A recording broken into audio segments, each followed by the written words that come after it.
Selamat datang kembali buat kalian yang setia dengan cerita Battle Through the Heavens versi novel. Udah tau lah ya, kalau video ini berisi spoiler season yang belum rilis. Ilustrasi dalam video ini gak akan sama dengan ceritanya. Kalian bisa merem dengerin ceritanya dan mulai berimajinasi. Gak usah lama-lama lagi, kita lanjutkan ceritanya. Lin Xiuya menyadari bahwa kali ini lawan Xiaoyan lebih kuat dari Bai Cheng dan ia sedikit khawatir. Yao Sheng yang telah sampai ke arena pun berkata kepada Xiaoyan bahwa kali ini Xiaoyan sangat beruntung karena dapat sampai ke babak kedua.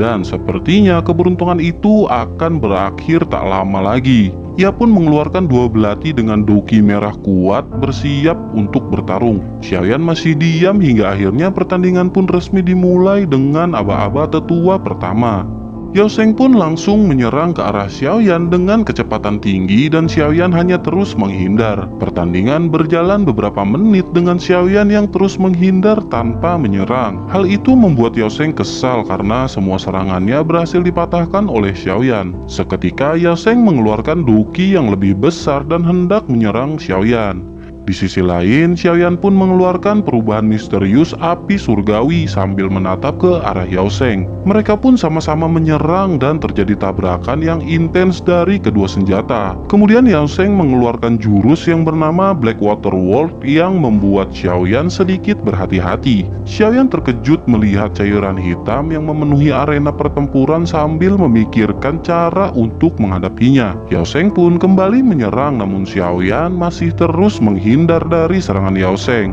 Tanpa sadar, ia terhenti dan melihat ke bawah, kemudian menyadari kakinya menyentuh genangan air hitam.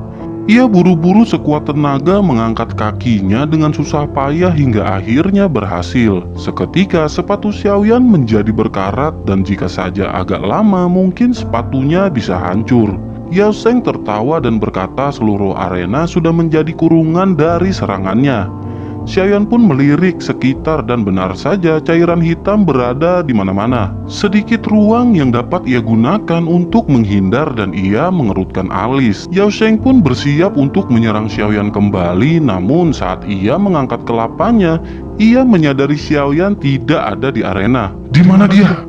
Tanya Yao Sheng celingak-celinguk sambil mencari keberadaan Xiaoyan. Tak lama, tatapan Yao Sheng menjadi serius setelah melihat ke arah langit dan terlihat sepasang sayap ungu di punggung Xiaoyan.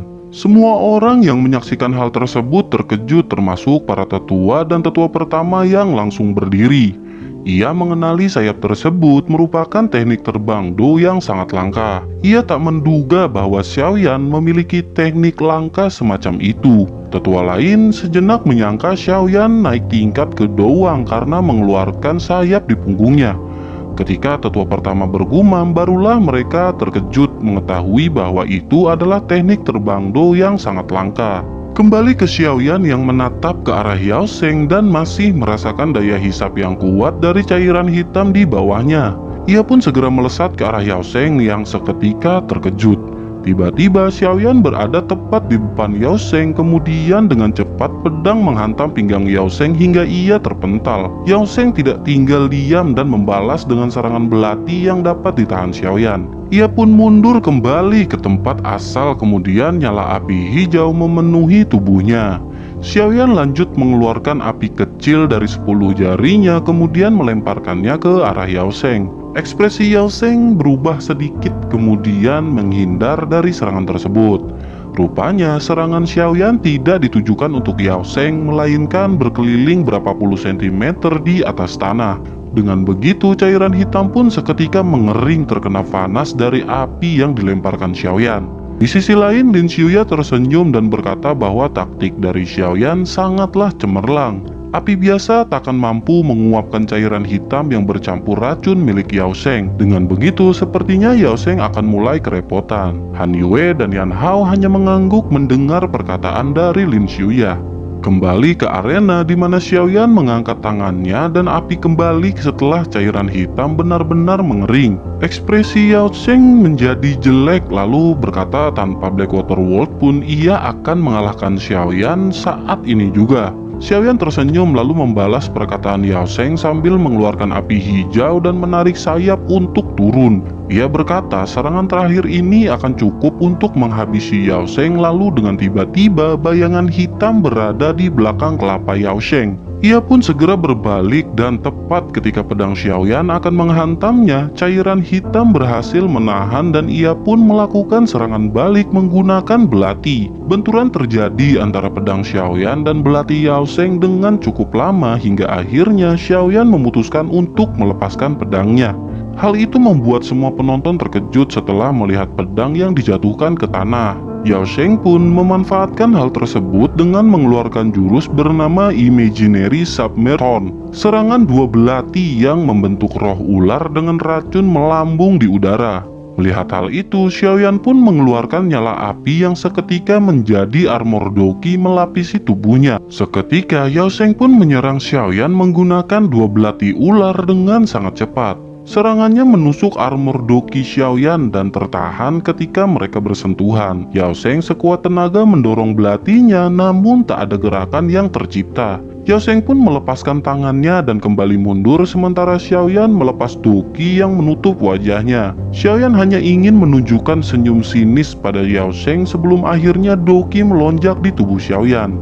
"Ini akan sangat buruk," ucap Yao Sheng dengan jantung yang berdebar-debar. Tak lama, suara raungan harimau yang sangat jelas keluar dari mulut Xiaoyan dan mengguncang telinga Yao Sheng. Teknik do suara sekali lagi Xiaoyan keluarkan dengan gelombang dahsyat membuat Yao Sheng mengeluarkan seteguk darah segar. Selain itu, Yao Sheng seperti mengalami trauma serius akibat dari serangan Xiaoyan dan tak bergerak. Xiaoyan pun segera bergerak ketika Yao Sheng mulai mengembalikan kesadarannya.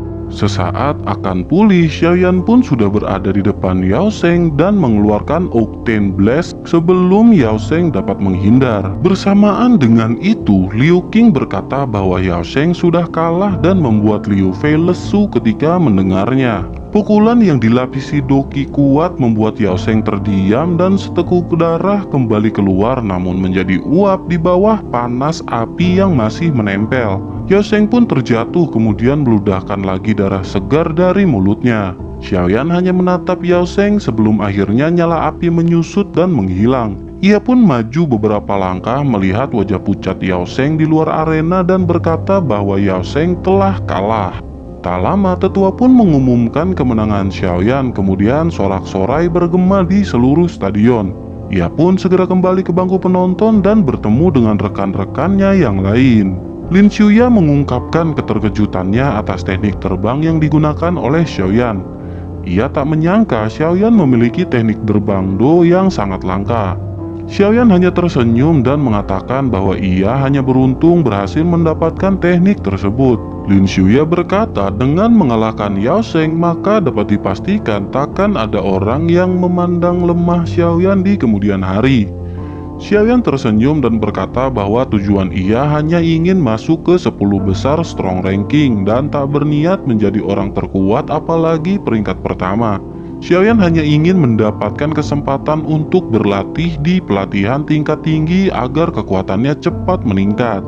Lin Xiuya hanya tertawa kemudian mengalihkan topik dan berkata setelah kompetisi berakhir mungkin Xiaoyan harus ikut ke hutan untuk mengalahkan si kera. Dengan kekuatan Xiaoyan selama kompetisi, Lin Xiuya berharap Xiaoyan akan mau membantu mereka demi mendapatkan core quenching body milk.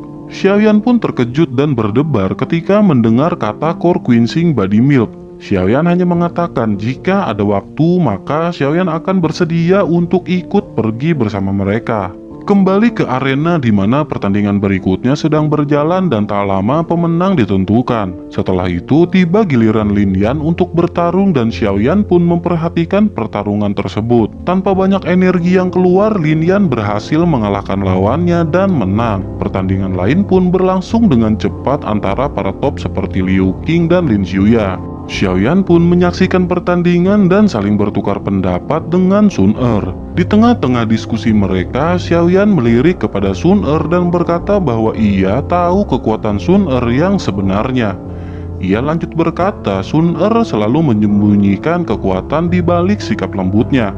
Xiaoyan lanjut berkata bahwa ia ingin melihat kekuatan Sun Er yang sesungguhnya. Dengan begitu, Xiaoyan akan memiliki motivasi lebih untuk menjadi kuat dan menandingi Sun Er. Mendengar hal itu, Sun Er pun bertanya apakah Xiaoyan yakin ingin melihat kekuatan Sun Er yang sebenarnya. Xiaoyan mengangguk dan Sun Er berkata bahwa setelah kompetisi berakhir, ia akan memperlihatkan kekuatan yang ia miliki sepenuhnya kepada Xiaoyan. Tak lama setelah itu, Lin Yan datang lagi menghampiri Xiaoyan. Ia mengungkapkan kekagumannya pada Xiaoyan yang telah mengalahkan Yao Sheng. Ia berkata sepertinya dengan kekuatan Xiaoyan maka cepat atau lambat ia dapat menggantikan posisi Ziyan di strong ranking. Xiaoyan pun tersenyum lalu berkata pada Lin Yan bahwa ia takkan lama berada di akademi. Lin Yan terkejut dan bertanya apakah itu karena persoalan klan Xiao. Xiaoyan menoleh, kemudian Lin Yan berkata bahwa ia telah mendengar riwayat Xiaoyan dari beberapa tetua. Tatapan Xiaoyan menjadi serius dan Lin Yan berkata ia juga tahu bahwa Xiaoyan menentang sekte dan berhadapan dengan seorang dozong lalu berhasil kabur dengan selamat. Ia menggelengkan kelapa keheranan bagaimana cara Xiaoyan dapat melakukan hal tersebut, melawan seorang dozong dan berhasil kabur saat berada di tingkat Dadoshi, sungguh hal yang tak terduga.